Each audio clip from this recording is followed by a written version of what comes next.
Subscribe कीजिए हमारे channel नूर रज़ा को और बेल आइकन को प्रेस कीजिए, जिससे आपको हमारी न्यू वीडियो की नोटिफिकेशन मिलती रहेगी। बहुत तवज्जो से सुनना और अल्लाह करे कि अल्लाह हमें अमल की तौफीक।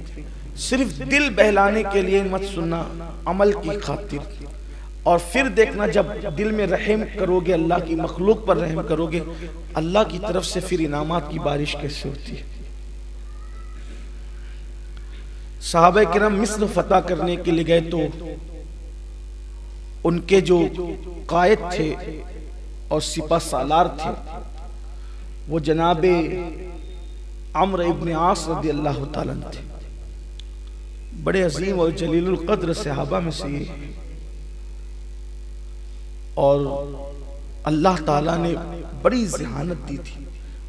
हुजूर के सियासतदार सहाबा में सरे फेरिस्त इनका नाम आता है अम्र इब्न आस।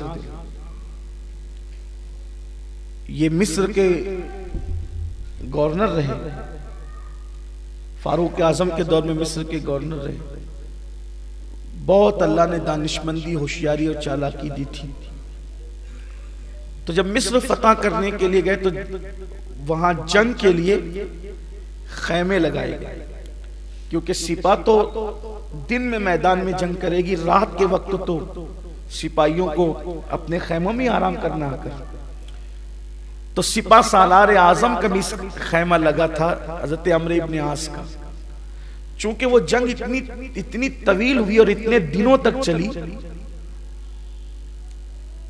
कि एक कबूतरी ने उस खैमे के अंदर अपना घोंसला बना दिया।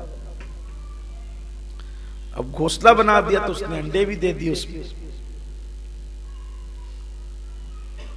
तो जब वो जंग खत्म हो गई और जंग जीत गए सहाबा, तो हुक्म हुआ कि वो अपने अपने खैमे उखाड़ लो और चलो।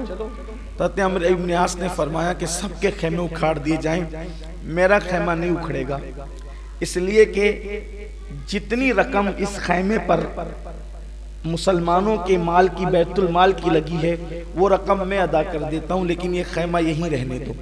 लोगों ने पूछा क्यों? तो कहा कबूतरी ने अपना घोंसला बनाया है और अंडे दे दिए हैं, अब अगर खैमा उखाड़ोगे तो उसका घोंसला भी टूट जाएगा, इसलिए ये खैमा यहीं रहने जाए ताकि उसका घोंसला ना टूटे। जरा तवज्जो करें, हम नबी या रहमत के गुलामों को तवज्जो करना चाहिए। एक कबूतरी के घोंसले के लिए आपने जो है, एक कबूतरी के घोंसले के लिए आपने पूरा खैमा, उसकी रकम अदा की और उसको रहने दिया, और फिर वो छोड़ के चले गए। खुदा का करना ये अदा उनकी अल्लाह को इतनी पसंद आई कि जहां वो खैमा कबूतरी के लिए छोड़ा था, घोंसले के लिए, वहीं पर शहर बसा और उस शहर का नाम शहर खैमा रखा गया, खैमे के नाम पे रखा गया। आज भी वो शहर जो है वो आबाद है। ये रहम था कबूतरी। जब कबूतरी पर रहम का ये आलम है तो इंसानों पर रहम का आलम क्या? आजकल तो एक इंसान दूसरे इंसान को गुलाम बनाने की कोशिश करता है।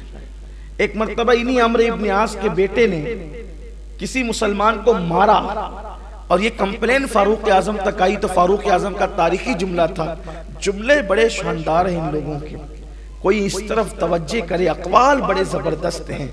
ऐसा लगता है कि जैसे कूजे में समुंदर नहीं है, कूजे में, बल्कि कूजे के अंदर कई समुंदर जमा कर, समुंदरों को कूजे में जमा, समुंदर नहीं, समुंदरों को कूजे में जमा किया। जिस वक्त हज़रत अम्र इब्न आस के बेटे ने किसी को मारा तो उस वक्त फारूक आजम ने कहा था, माओ ने अपने बच्चों को आजाद पैदा किया है, तुमने कब से गुलाम बना लिया?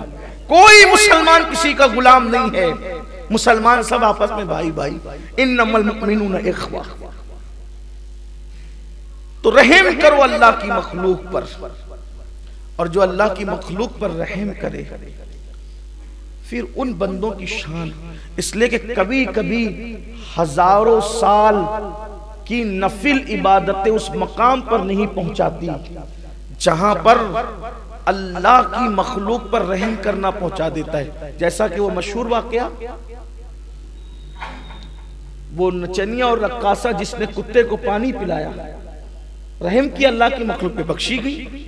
और एक नेक औरत बिल्ली को बांध कर रखा, बिल्ली पे जुल्म किया तो वो जहन्नम में। इसलिए अल्लाह की मखलूक पे रहम करो।